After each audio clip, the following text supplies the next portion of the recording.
First ఓట్లేసి చాలా తప్పు చేసాం.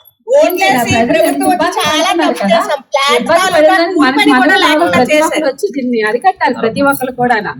వచ్చి ఆపండి. మన సిమెంట్ ఫ్యాక్టరీ ఎందుకు కృషి చేస్తున్నారు ఒక్కొక్కరు.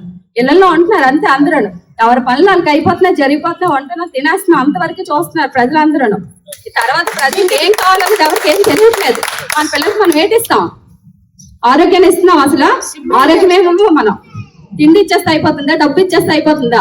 ప్రజలందరూ బయటకు రావాలి, దీని గురించి అరికట్టాలి. అందరూ ఆడవాళ్ళకి తెలుసు జరగాలి, జరుగుతుంది, అందరూ మన బయటకు రావాలి, ప్రతి ఒక్కరికి ఉంటది. కానీ రాలేకపోతున్నారు. ఎందుకు రావాలి? ఒకరు వచ్చారంటే దాని వెనకట్లు రావాలి వేరే ఒక్కరు కూడా. ఒక ఆడది ముందుకు వచ్చిందంటే ఇంకా మిగతా ఆడవాళ్ళు రావాలి, వస్తేనే కదా ప్రజలకు తెలుస్తుంది. ఏదైనా గవర్నమెంట్ వరకు ఎలా వెళ్తుంది?